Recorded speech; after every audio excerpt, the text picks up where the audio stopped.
Well, hello everyone and welcome back to the channel. You'll have seen an awful lot of the history coming up along now. This part was already actually made, but I deleted it accidentally, so I'm going to have to redo it again. So basically where we left off is I had left out something sort of important, something that maybe I'd talked about a small bit already, but basically I gave 2 maize harvests in the UK.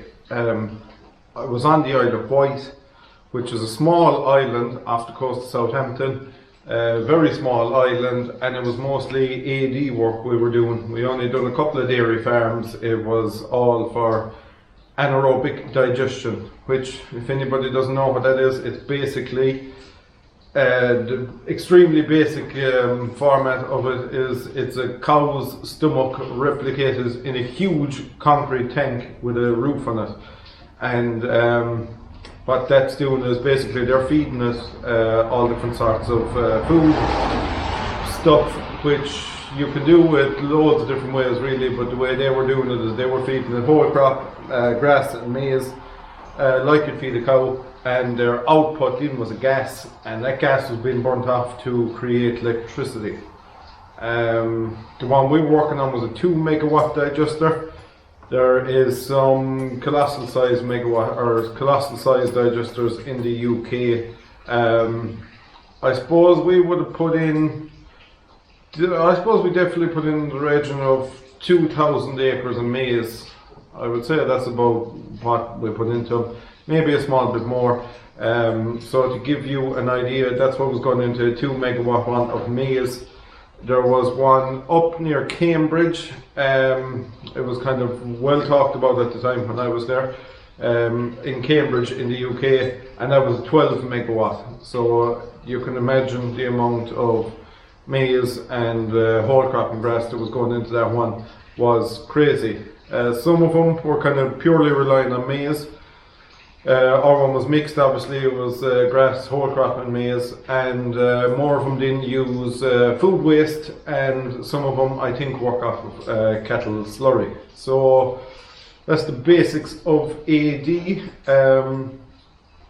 All we were doing, we weren't spreading the digestate, we were just there cutting the maize.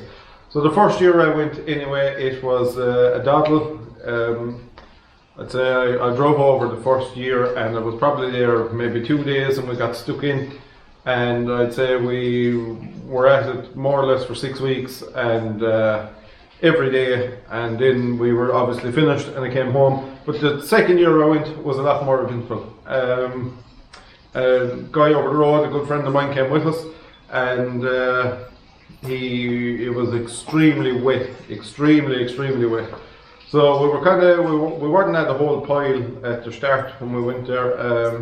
A lot of sitting around hoping it'll dry up, but it never did dry up. And they started cutting in, and the conditions were just appalling, just reckless altogether.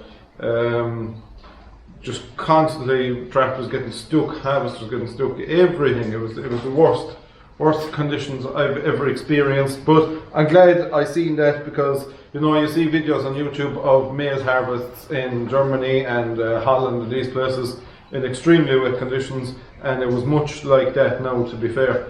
So it was definitely enjoyable to see that, because their weather was a lot better than here. Obviously they wouldn't have been very far from France, so they had great weather. But I don't think they'd ever seen anything like the conditions they faced that year.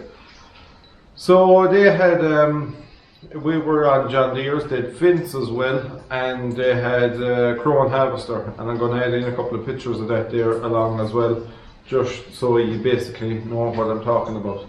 So fast forwarding there again to where I left off in the last one, we changed our mowers. We picked up the set of class triples, and we kind of had a problem then, which was we were going to have to buy another big tractor, because once you've baled with a Vario, you're not going to go back to baling with something with gears.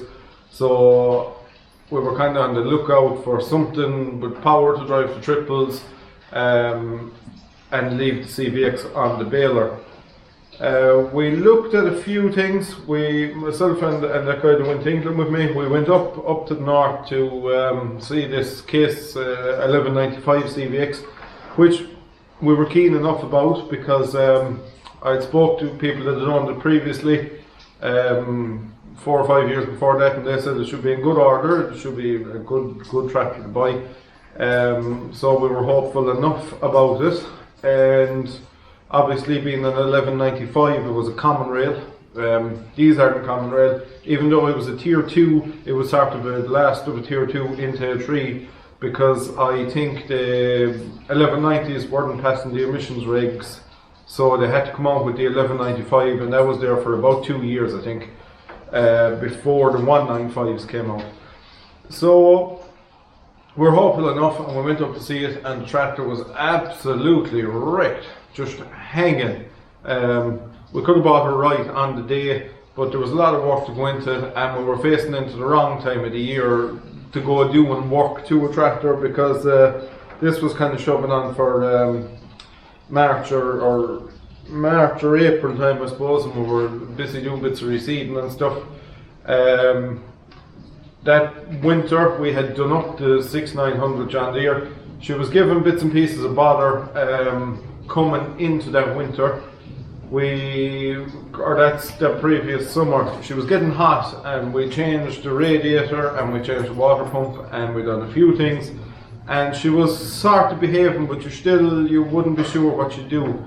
So with full intentions of going rectifying the problem that winter, we were on our last couple of silage jobs. It was very late that year. It was into October time, and I was mowing with the CVX and the John Deere mower.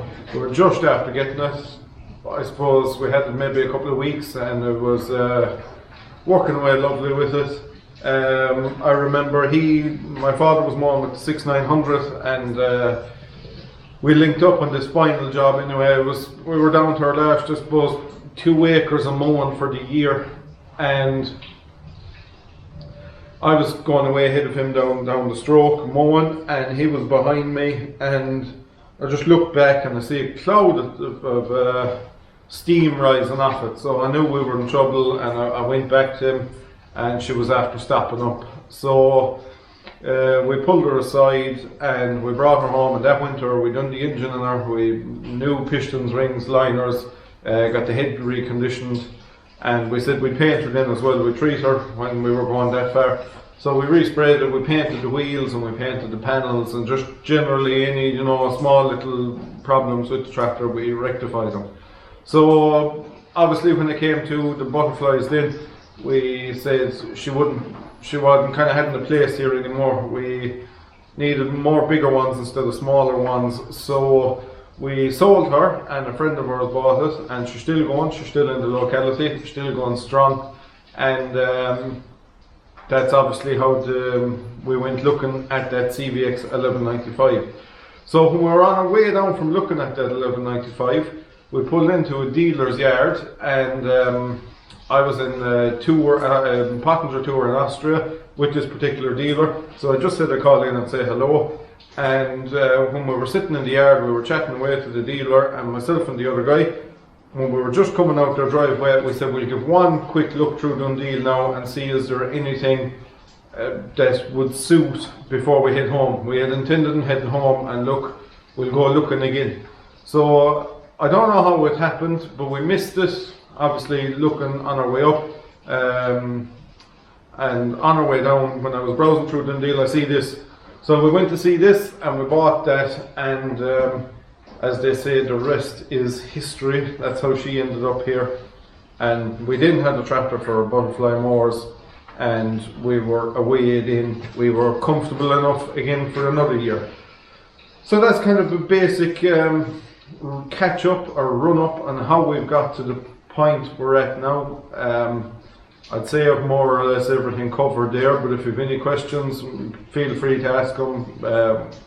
Whatever you're thinking, just ask, and I'll be sure to respond. Loving the feedback so far. Lots of comments and lots of nice comments, and people appreciating the thing. and lots of interesting talk, which is kind of why the whole thing was started. So that's kind of basically it. I hope you've really enjoyed this series of videos, which have up to speed, I suppose, and have brought you up to speed with how we got here, or how we started and how we're where we are now. Definitely more exciting things to come in the future, and in the near future a couple of exciting things, but all in all, not too bad. We're managing away fine, and the whole thing is going as we'd like. So thanks everyone for watching. I hope you enjoyed your Christmas. I hope you enjoyed this series of videos, and definitely 2021 will bring there'll be a lot of content, and the channel is only growing the whole time. So that's all down to you. Thanks very much, and we'll see you in the new year.